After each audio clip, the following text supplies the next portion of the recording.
नमस्कार. तर आज बघूया आपण कोशिंबीर. सो त्यासाठी मी 2 फ्रेश काकडी गाजर घेतलेले आहेत. दोन्ही काकडी आणि गाजर आपल्याला व्यवस्थित सोलून घ्यायचे आहेत. त्यानंतर त्याचा आपण कीस करून घ्यायचा आहे. माझ्याकडे बारीक किसणी आहे, त्याच्यामुळे याचा कीस अगदी बारीक दिसतो आहे, पण तुम्ही याऐवजी मोठी किसणी वापरा.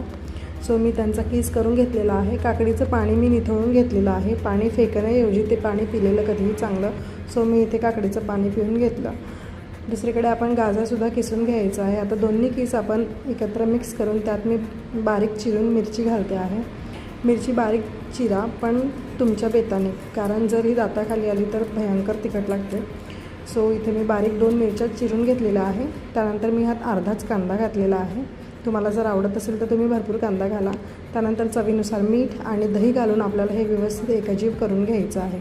आता इथे मी तेलाचा तडका देणार नाही आहे. जर तुम्हाला तेलाचा तडका आवडत असेल तर त्यात तुम्ही मोहरी घालून तडका द्या.